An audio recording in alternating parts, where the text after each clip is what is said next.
춘천 중앙교회에서 그 예배를 드리는 그런 때였는데 국가로부터 코로나 때문에 마스크를 써라. 그래서 마스크를 썼습니다. 마스크를 쓰고 예배를 드리는데 하염없이 눈물이 나는 거예요. 왜냐하면 마음껏 입을 벌려 찬양을 드릴 수가 없어요. 하나님 앞에서 입 가리고 찬양한다. 이건 마치 핍박의 족쇄를 채우는 것 같은 기분이 드는 거예요. 그래서 저는 벗었어요. 벗었더니 안내하는 분이 오셔가지고 국가시청입니다. 마스크 써주세요. 그래서 마스크 썼어요. 얼마 동안에 익숙치 않은 데다가 이게 하나님 앞에 예배 드리는데 낯을 가리고 예배 드린다. 이거 소리를 마음껏 내서 찬양을 드리지 못한다. 너무 마음이 아픈 거예요. 근데 다행스러운 거는 마스크 벗으려잖아요. 얼마나 감사한지. 근데 아직 쓰고 계신 분들은 써셔도 돼요. 마음이니까. 그러나 예배당에서도 우리는 벗어도 됩니다. 벗고 찬양하고 예배를 드려도 됩니다. 또 하나 이제 그러면서 이제 감사한 건 반쪽만 보았던 여러분들 얼굴을 다 볼 수 있는 게 행복한 감사한지 모르겠어요. 늘 가리고 살다가 이렇게 아름다운 모습들을 다 볼 수 있다는 것도 굉장히 행복한 거다. 제가 이제 오늘 이렇게 아내하고 둘이 올라오면서 이런 이야기를 했어요. 얼마 전에 제가 기사를 하나 보니까 자녀가 여럿이 있는데 큰 아들이 아버지의 재산을 다 몰수하고 뺏은 거죠. 뺏고 아버지를 험지를 내모는 거예요. 이 아버지하고 어머니하고 이제 집에서 내쫓게 됐는데 어디로 가야 할까? 근데 다섯째 아들인가가 제가 지금 기억하기엔 그 중요한 건 아닌 것 같아서 이 말씀 드리겠습니다. 다섯째 아들인가 되는 그 아들이 아버지 어머니를 우리가 모시겠습니다. 그게 넉넉지 않은 자식인 것 같아요. 그때 이 아버지가 아버지와 어머니가 하시는 이야기가 뭐라고 하냐면 내가 너를 낳지 않았더라. 나는 지금 어떻게 됐을까? 너를 낳은 게 참으로 내가 다행이다. 이 이야기를 제가 아내하고 하면서 이런 이야기를 했어요. 제가 호원중학교도 개척했잖아요. 또 거기서 한평생을 목회를 해오고 은퇴를 하고 행복한 교회를 또 하나님 은혜 가운데 개척하게 하셨잖아요. 하나님 너무 감사합니다. 행복한 교회를 개척하지 않았더라면 전 지금 어디 가서 한 달에 한 번씩 설교를 할 거예요. 이 생각이 확 드는데 오늘 오는 길이 너무 행복한 거예요. 근데 거기다가 아내가 이렇게 얘기해요. 오늘 점심은 뭘까? 오늘 정말 대보름인데 오후밥이지 않았을까? 그렇게 이야기하는 거예요. 그래서 제가 그래 그것도 감사하다. 근데 아내가 또 이렇게 이야기해요. 말씀도 말씀이지만 영의 양식도 중요하지만 오늘 성도들이 이번 주에 가면 무슨 밥 먹을까? 이 기대도 하지 않을까? 그 이야기 하는 거예요. 또 우리도 오면서 오후밥을 했을까 뭘 했을까 그렇게 했잖아요. 그러면서 또 하나 제가 아내에게 이런 이야기 했어요. 여보 그 밥값 사 먹으면 얼마 들까?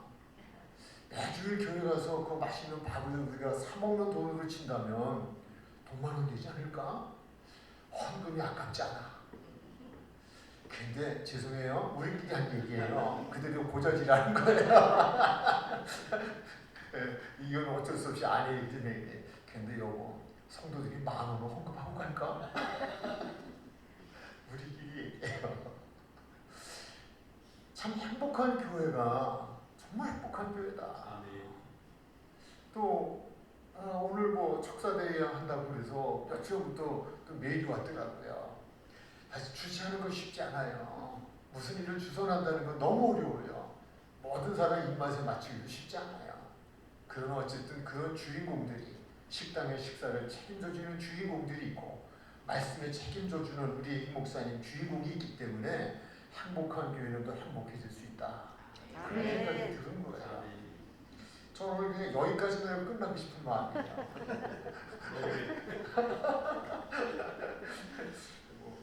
네, 지금 목사님 뭐라 그러셨어요? 노베. 맞습니다. 그래서 하겠습니다. 그 교회들마다 이제 송구영신 때가 되면 뭐 이렇게 우리 행복한 교회는 안 했어요. 그랬군요. 이거 하잖아요. 근데 저는 제가 목회할 때도 이거 했거든요. 근데 이거 하면서도 저는 좀 마음이 조금은 찝찝했어요.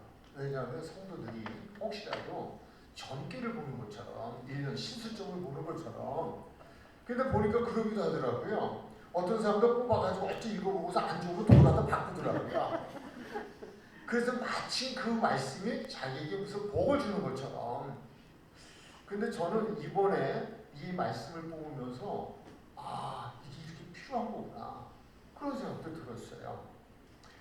2023년 내게 주신 하나님의 말씀, 내가 이것을 너에게 이름은 내 기쁨이 너희 안에 있어 너의 기쁨을 충만하게 하려 하리라. 요한복음 15장 15절이에요. 이거 뽑고 뭐 평소에 제가 그런 생각을 가졌으니까 깊이 생각을 안 했죠. 근데 책상에다 놓고 이렇게 읽고 있는데 어느 날 갑자기 제 마음에 확 부딪히는 거예요. 그러면서 제 손녀딸이 생각나는 거예요. 우리 손녀딸 주은이가 저를 이제 만나고 이렇게 이제 물론 이제 아빠, 엄마 이렇게 같이 가족들이 만났죠. 만나고 났는데 돌아가서 아빠한테 그러더래요. 저 말고 자기 아빠한테 얘기를 하더래요. 할아버지는 요즘 웃음이 없어. 할아버지는 얼굴이 웃음이 하나도 없고 뭔가 근심이 있는 것 같아. 그렇게 이야기하더래요. 그런데 이제 그게 본인에게는 아마 본인을 덜 좋아해서 그러나 보다 이렇게 어린아이를 생각을 했던 것 같아요. 그 이야기를 2번을 듣는데 살짝 짜증이 나더라고요. 아니 내가 저한테 뭐 어떻게 했는데 그럼 저만 내면 내가 싱글고 뭘 계속 할 수 있어? 그냥 가만히 있을 수도 있지. 근데 그 이야기 뒤에 조금 더 생각해 보니까 맞아. 내가 웃음이 사라졌어. 내 안에 기쁨이 사라졌어. 내 안에 뭔가가 평안치가 않아. 더 나가서는 사는 재미가 없어. 살고 싶지 않을 수도 있어. 그런 생각이 오는 거예요. 그러다 보니까 이 말씀이 하나님께서 정말 나를 나보다 더 잘 아시고 계시고 내 안에 기쁨이 없음을 아시고 내 안에 기쁨을 주시기 위해서 2003년도에 주신 말씀이었다. 이런 말씀이 확 부딪히는 거예요. 그래서 이 말씀을 묵상하기 시작을 했어요. 하나님 감사합니다. 하나님께서 제 안에 기쁨을 주시되 그 기쁨은 일반적인 기쁨이 아니라 충만한 기쁨을 주시려고 제게 이 말씀을 주셨군요. 하나님 감사합니다. 그렇다면 제가 하나님 앞에서 제게 주시는 기쁨, 충만하게 하려 하시는 그 은혜를 받으려면 어떻게 해야 될까요? 제 안에 기쁨이 생기려면, 충만한 기쁨이 있으려면 어떻게 해야 할까요? 라고 하는 것을 질문하면서 말씀을 더 눈여겨보니까 이 말씀 가운데 이런 말씀이 있는 거예요. 내 기쁨이 너희 안에 있어. 라는 단어예요. 이게 첫 번째, 제 안에 기쁨이 충만히 있게 하기 위해서 하나님께서 주신 말씀이에요. 그래서 여기 또 질문이 생기잖아요. 나는 내 안에 예수님이 계신 줄 알았는데 내 안에 예수님이 안 계셨다는 거야? 내 안에 하나님이 계신 줄 알았는데 하나님이 안 계셨다는 거야? 나는 그럼 뭐야? 그리고 주님의 기쁨이 내 안에 있으면 내 기쁨이 충만하게 된다고 하셨는데 나는 그러면 주님의 기쁨이 없다는 거예요? 이 질문을 하게 되는 거예요. 답은 분명한 거예요. 왜냐하면 하나님이 그러시든 그렇고 예수님이 그러시든 그렇잖아요. 내 안에 기쁨이 없다고 내가 인정을 했다면 내 안에 기쁨이 없으면 주님의 기쁨이 내 안에 없다는 것이잖아요. 이건 하나님의 진단이고 하나님의 말씀이니까. 그렇다면 하나님, 오늘 말씀대로 예수님께서 내 기쁨이 너희 안에 있어 너희의 기쁨이 충만하게 하려 함이라라고 하셨다면 주님의 기쁨이 제 안에 있어야 되잖아요. 그러면 주님의 기쁨의 제한이 있으면 저는 어떻게 해야 돼요? 또 이 기도를 하면서 말씀을 묵상하는 거죠. 묵상하는 가운데 이에 대한 말씀이 다른 곳에 있는 것이 아니라 모든 말씀은 그 말씀을 주신 앞뒤의 맥락이 다 있는 거예요. 또 오늘의 말씀에 보면 하려 함이라 라고 되어 있잖아요. 하게 하시기 위하여서 무엇인가 하셨다는 거예요. 그것이 무엇인가 하면 앞에 보면 내가 이것을 너희에게 이루면 이렇게 되어 있어요. 그러니까 예수님께서 무엇인가를 말씀을 주셨다는 얘기예요. 그건 앞절에 있는 말씀이죠. 그래서 두 번째의 말씀은 이런 거예요. 내 계명을 지켜라.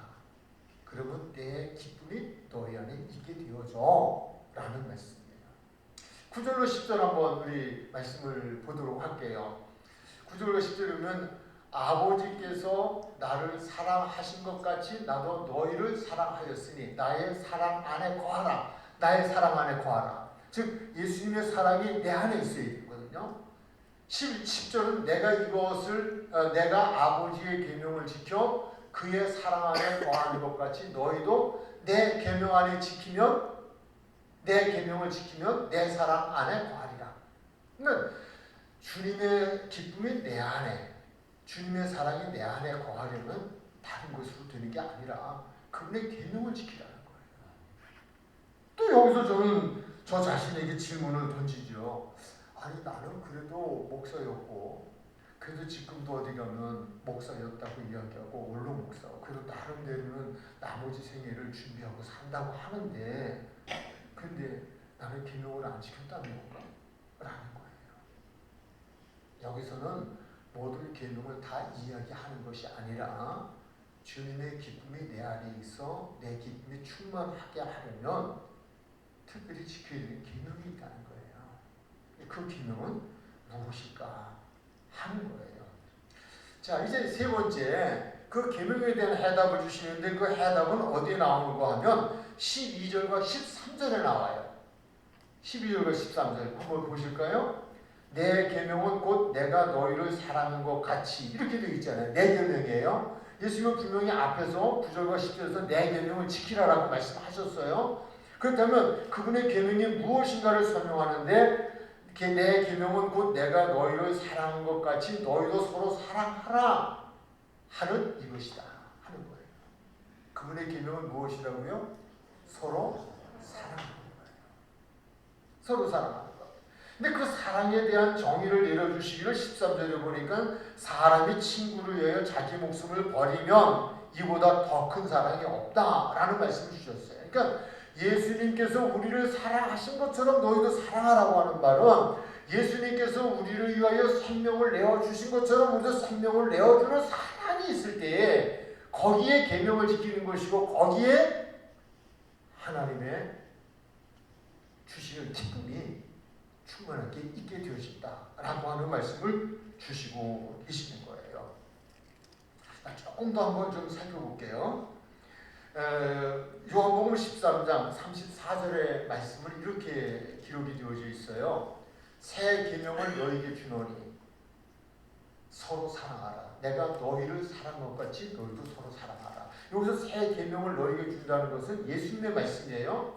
그러면 이미 계명이 있었다는 이야기예요. 옛 계명이 있었다는 이야기예요. 옛 계명에도 사랑하라, 이웃을 사랑하라 라는 말씀이 있었다는 거예요.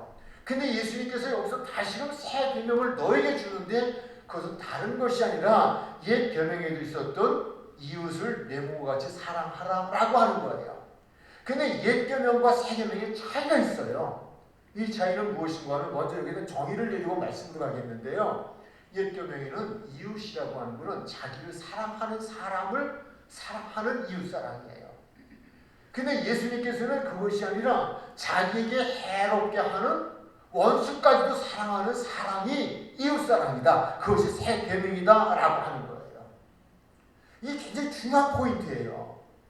자기를 사랑하는 사람, 자기가 사랑할 만한 사람을 사랑하는 이 사랑을 뛰어넘어서 자기를 해롭게 하고 자기가 사랑할 마음이 없는 그 대상까지도 사랑을 하는 것이 예수님이 주신 새 계명이라는 거예요.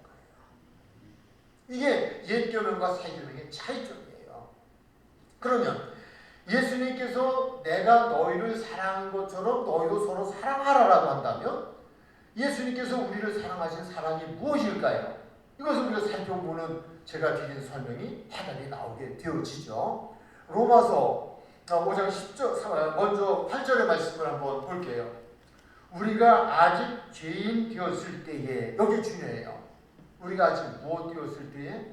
죄인 되었을 때에. 의인이 되었을 때가 아니에요. 이 말은 제가 설명을 드렸지만 사랑할 만할 때가 아니라 사랑하지 못할 만한 때예요.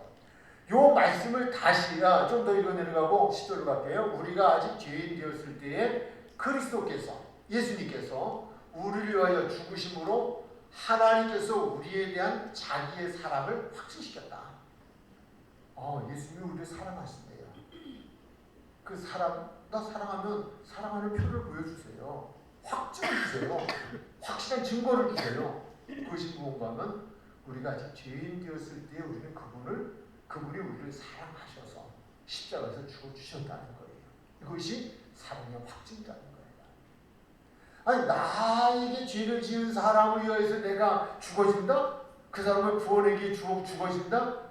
쉬운 일이 아니잖아요. 다시 10절에서는 이렇게 말씀했어요. 10절은 우리가 아직 곧 우리가 원수 되었을 때에 라고 하는 말씀이에요. 네, 아직 이게 좀 바뀌어지지 않고 있는데 그냥 제가 설명을 드리면 그런 말씀이에요. 5장 10절 곧 우리가 원수 되었을 때에 그의 아들의 죽으심으로 말미암아 예수께서 우리를 사랑하신 것 같이 우리가 서로 사랑하라라고 하는 거예요. 원수라는 단어가 나오잖아요. 이거 잘 기억해 주셨으면 좋겠어요.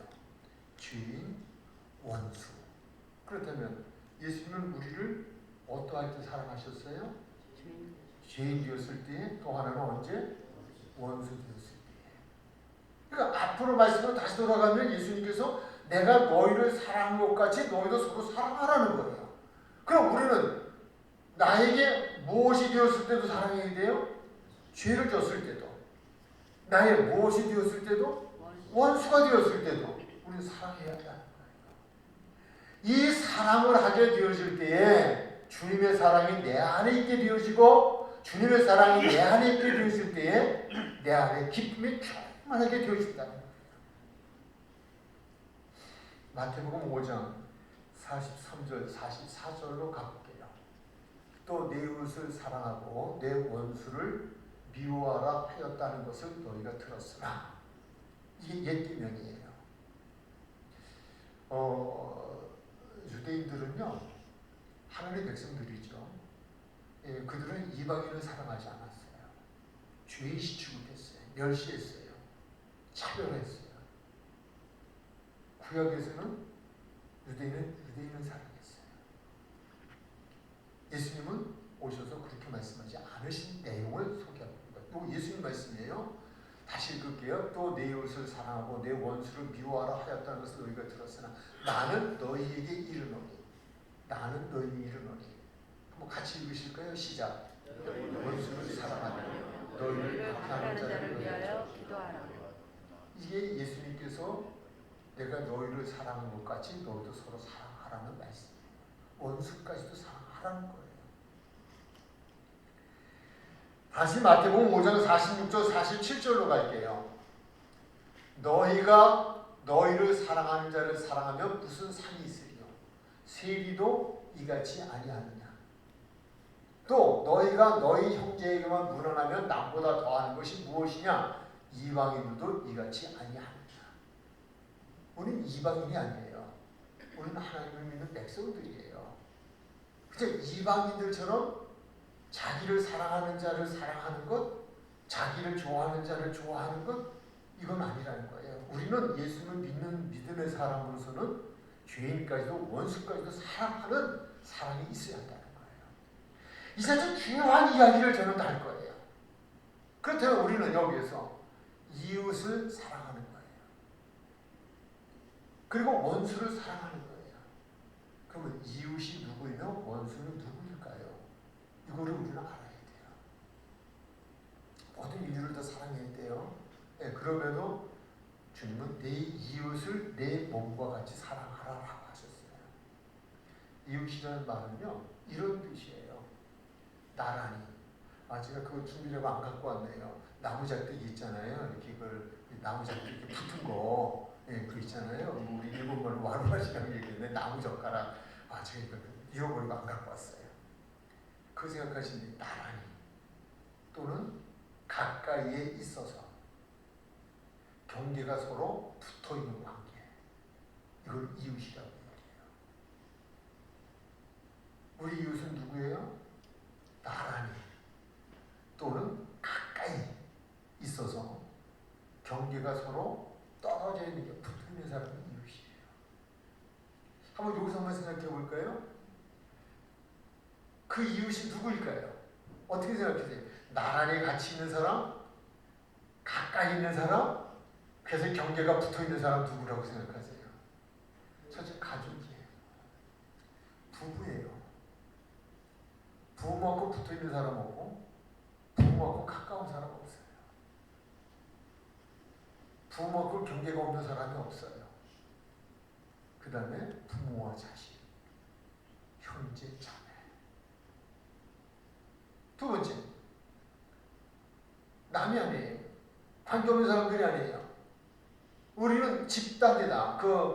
가정이나 사람이나 집단인데, 집단이라고 하는 말은 직장에 다니는 사람들은 직장 속에서 늘 나란히 가까이 경계가 붙어있는 사람들. 교회에서는 우리 목사님과 성도와 성도, 이웃이에요. 그러니까 우리가 모르는 사람이 아니에요. 외진 사람이 아니에요. 어쩌다 만나는 사람이 아니에요. 그들도 하나님 앞에 사랑의 대상이 되어지고 우리가 용서의 대상이 되어지겠지만은, 그러나 이웃이라고 하는 개념을 놓고 보면 가장 가까운 건 부모와 자식, 형제와 자매, 교회 속에서 목사와 성도와 성도, 이들이 이웃이라는 거예요. 이거를 이해하고 나면 두 번째, 원수가 정의가 되어져요. 원수라는 건요, 뜻풀이로 보면 원한이 맺힌 정도로 자기에게 해를 끼친 사람이나 집단, 이렇게 해석이 되어 있어요. 근데 앞에서 원한이 맺힐 정도는 좀 빼놓고더라도 자기에게 해를 끼친 사람이라고 생각되는 사람이 누구일까요? 라고 하는 거예요. 누구라고 생각했어요? 나에게 해를 끼친 사람. 장로님, 혹시 장로님은 지금 장로님에게 해를 끼치고 있는 사람이 누구라고 생각하세요? 대답 안 하셔도 돼요. 알만한 사람 다 알아요. 그게 원수예요. 원수라는 정의 그거예요. 상대가 나에게 해를 끼치진 않았어도 중요한 건 나에게 해를 끼친다고 생각이 되어지면 그가 나에게 원수가 되어진다는 거예요. 살면서 가장 해를 끼쳤다고 생각되는 사람이 누구일까요? 여러분 어떻게 생각하세요? 남이에요? 어쩌다 만나는 사람이에요? 친구예요? 아니요. 붙어 있어서, 나란히 또는 가까이 있어서 경계가 서로 붙어 있는 사람, 이들이 원수가 안 되기도 하지만 원수가 된다는 거예요. 왜? 그들이 해를 끼치지 누가 해를 끼쳐요? 그래서 여기에 대해서 예수님이 말씀하셨어요. 마태복음 10장 36절에 이렇게 말씀하셨어요. 사람의 원수가 자기 집안 식구이다. 놀랍지 않아요? 사람의 원수가 어디 있다? 자기 집안 식구예요. 저는 전에는 이 말씀을 이해를 못했어요. 어떻게 집안 식구가 원수야? 이렇게 이해를 못했어요. 그런데 이 말씀을 준비하면서 보니까 나란히 가까이 있어서 경계가 서로 붙어있는 사람, 이것이 이웃인데, 이웃을 내 몸과 같이 사랑하라고 하신 이유가 그들이 원수가 될 수 있다는 거예요. 왜? 가장 가까이 있는 사람이 나를 해친다고 생각을 하는 거예요. 해롭게 한다고 생각이 되어지기 때문인 거예요. 태클을 누가 걸어요? 아내가 걸죠. 남편이 걸죠. 남이 걸어요? 내가 무슨 일을 하겠다고 해더라도 남들이 나한테 그거 하지 마세요 하세요 얘기해요? 아니죠. 가상 태클을 저에게 걸면 아니에요. 아내가 하고자 하는 태클을 건다면 저일 거예요. 그 다음 누가 걸어요? 자식이 걸어요. 그 다음엔 형제 자매가 걸어요. 그 다음에 걸 수 있다면 조금 더 친구일 수 있을 거예요. 아니면 교회 공동체 속에서 내가 무엇인가 하려고 할 때 내가 태클을 거는 사람은 성도일 수 있어요. 성도에게는 목사일 수도 있어요. 목사에게는 성도일 수 있어요. 그러니까 저 사람이 나에게 해를 끼친 사람이라고 생각되어지면 그게 원수가 된다는 거예요.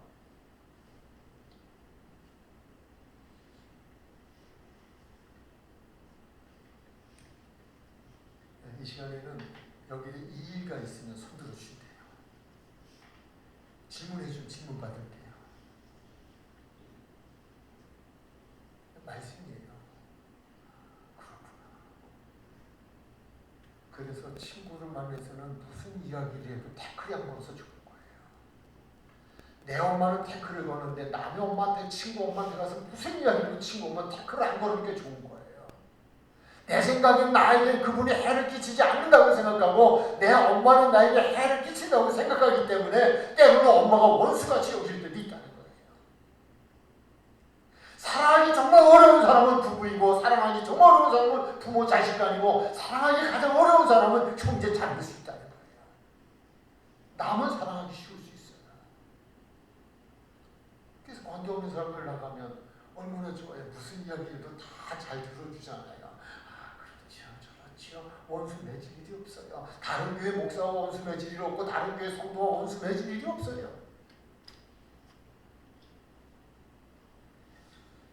이제 말씀의 결론을 갈게요. 저는 저 자신을 돌아봤어요.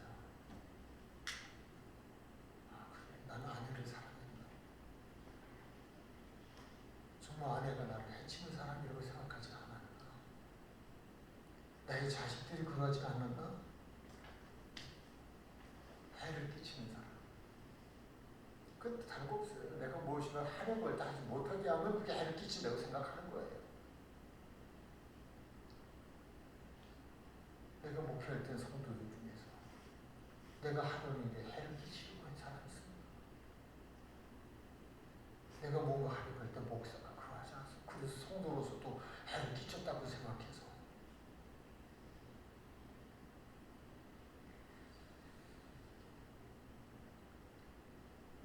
에베소서 5장 25절에 보니까 남편들 아내 사랑하기를 그리스도께서 교회를 사랑하시고 그 교회를 위하여 자신을 주신 같이 하라.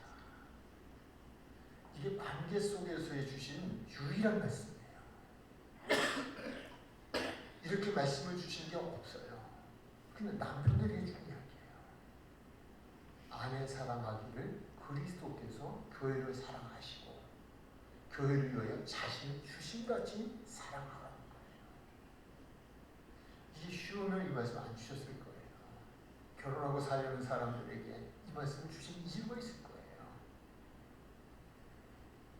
그러면 내 안에 기쁨이 충만하게 있기 위하여 주님의 기쁨이 내 안에 임하시고 나의 그 기쁨이 충만한 살고 싶은 행복한 기쁘고 즐거운 삶을 살려면 그분의 계명이 제 안에 있어야 하고 그분의 계명은 내 이웃사랑 주님이 우리를 사랑하신 저 사랑해야 되는데 그 사랑의 대상은 원수가까지도 사랑해야 한다라고 한다면 우리는 그걸 할 수 있을 거예요.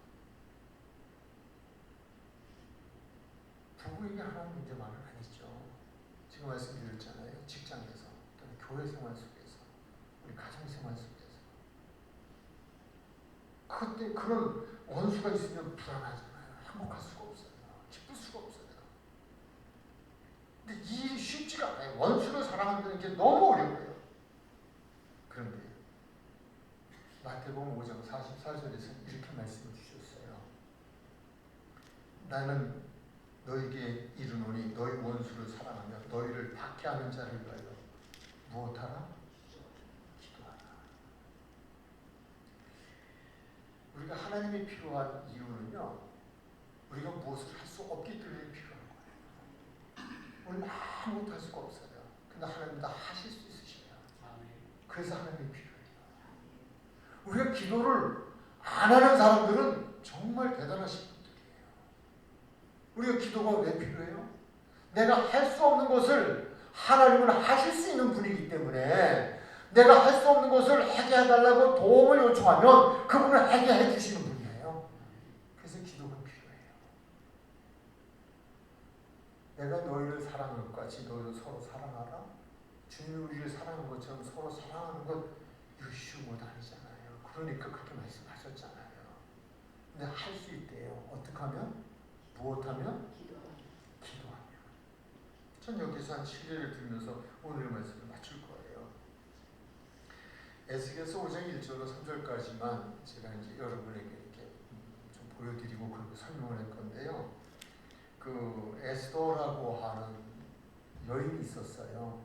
죽으면 죽으리라 3일 동안 기도하고 왕 앞에 나갔던 우리가 유명한 여인이죠. 이 에스더라고 하는 여인이 이스라엘 민족이 다 유대인들이 멸망을 당하게 될 때에 왕한테 나가서 진실을 이야기하고 자기 남편이 왕에게 나가서 진실을 이야기하는 데 도움을 받아야 되는데 그 나라법이 이랬어요. 부인이라도 왕이 부르지 않으면 왕 앞에 나가면 그건 사형이에요. 절대적이었어요. 그런데 이 왕이 에스더를 사랑했는데 어느 시점부터는 에스더를 멀리했어요. 이 시간이 30일이 지나갔어요. 근데 그의 오라비 모르드게가 찾아와서 우리 민족이 지금 위기를 만났는데 위기 속에서 구원을 받으려면 내가 왕 앞에 나가서 진실을 이야기해야 된다. 그러니까 에스더가 이야기하는 거예요. 내가 왕이 부른 지 30일이 지났는데 나 지금 나가면 죽습니다. 그러니까 모르드게가 이야기해요. 그러지 말고 기도하자. 그래서 에스더가 선포하죠. 유대인들에게 3일 동안 먹지도 마시지도 않고 기도할 것이다. 금식하며 기도할 것이다. 금식이란 건 단식하며 기도할 것이다. 물도 음식도 마시지도 먹지도 않고 기도할 것이다. 그러니 여러분이 같이 기도해 주십시오. 내가 3일을 기도하고 나서 죽으면 죽으리라 생명 걸고 왕 앞에 나가겠습니다. 그게 에스더 4장의 말씀이에요. 근데 에스더서 5장으로 가면 이렇게 기록이 되어 있어요. 제3일에 에스더가 3일이 뭐예요? 지금 말씀드렸죠? 3일 금식 기도한 후에 죽으면 죽으리라 하고 나가는 거예요. 하나님 믿고 나가는 거예요. 제3일에 에스더가 왕후의 예복을 입고 왕궁안 뜰 곧 어전 맞은편에 서니 왕이 어전에서 전문을 대하여 왕자에 앉았다가 왕후 에스더가 뜰에 선 것을 본즉 매우 사랑스러움으로 손에 잡았던 금규를 그에게 내미니 에스더가 가까이 가서 금규 끝을 만진지라. 그렇게 보기 싫었어요. 정이 떨어졌어요. 그런데 에스더가 3일 동안 기도하고 왕 앞으로 나갔더니 왕이 그를 보는 순간 눈이 우리말로 뒤집어졌어요. 하늘에서 천사가 내려온 줄 알았다는 거예요. 이 땅에 저렇게 예쁜 여자가 있었냐는 거예요. 저렇게 사랑스러운 여인이 있었었냐는 거예요. 자기 아내예요. 에스더예요. 그래서 그에게 왕호를 내밀어 왕의 끝을 붙잡아 그를 살렸고 끌고 나가서 뭐라고 3절에 이야기하냐면 왕이 이르되 왕후 에스더여 그대의 소원이 무엇이며 요구가 무엇이냐 나라의 절반이라도 그대에게 주겠노라 하는 거예요. 에스더 이야기 제가 왜 했죠? 기도죠. 기도하면요 이뻐져요. 기도하면 사랑스러워져요. 그렇게 악마 같았던 여자가 천사같이 바뀌어져요. 그 사람이 바뀌어진 게 아니에요. 하나님이 기도한 사람에게 은혜를 주시고 또 상대에게 은혜를 베풀어 주셔서 그를 보는 눈이 달라지게 하고 그를 생각하는 생각이 달라지게 하고 그래서 그에게 나라의 절반을 주겠다. 내 소원이 무엇이냐 말하라고 하면서 그 일을 통하여 이를 구원하는 역사를 감당하게 하셨다는 거예요.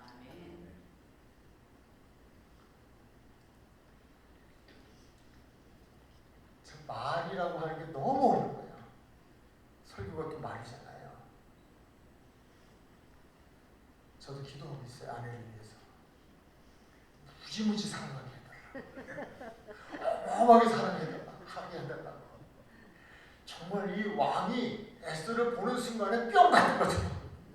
아침에 잠을 뜨고 잠자고 아침에 눈을 뜨면서 딱 보는 순간에 그냥 찬란한 태양이 떠오르는 것처럼 보이게 해달라고. 어떠한 말을 해도 어떠한 행동을 해더라도 그것이 다 사랑스럽게 해달라고. 그렇게 했니 안 했니 토를 다지 마시고요. 누구보다도 사랑하고 했지만 그러나 더 사랑합니다. 왜? 제가 다음에 주은이를 만났을 때 우리 주은이가 저를 보고 할아버지 변했어요. 얼굴에 웃음이 활짝 폈어요. 이래야 되잖아요. 그래야 이게 오해가 풀리잖아요. 변 목사가 그랬구나. 이러지 마시고요. 여러분 자신들을 보시라고. 이 말씀은 저를 통하여 여러분들에게 주시는 말씀이라니까요. 아멘? 아멘. 장로님들 기도하시면 돼요. 이 왼수 같은 여자가 내가 기도하고 확 변화되든지 내가 변화되든지 방법이 없어요. 하나님이 짝지어 주신 사람은 사람을 나누기가 안 돼요. 이미 그렇게 되어지신 분들은 어쩔 수 없지만 지금 다시 새로운 시작은 우리는 두 번 다시 그래서는 안 돼요. 그러기 위해서 사랑하는 사람. 이미 말씀드렸죠? 가정의 문제만이 아니라 교회도 마찬가지예요. 내 직장도 직장에서 내가 기쁘고 즐거움이 충만한 기쁨이 충만한 직장 생활을 하면 직장에 미운 사람이 있으면 결코 행복한 직장 생활을 할 수가 없어요. 사회생활을 할 수 없어요. 다 사랑스러워야 돼요. 사랑해야 돼요. 그래야 다른 이간에 내가 기쁨이 충만해서 사는 맛이 나고 살아가고 싶은 생각이 들고 행복해질 수 있기 때문이에요. 우리에게 행복을 주시기 원하시는 하나님께서 이 시간 주신 말씀대로 저와 여러분 안에 기쁨이 충만한 은혜가 임하기를 주님의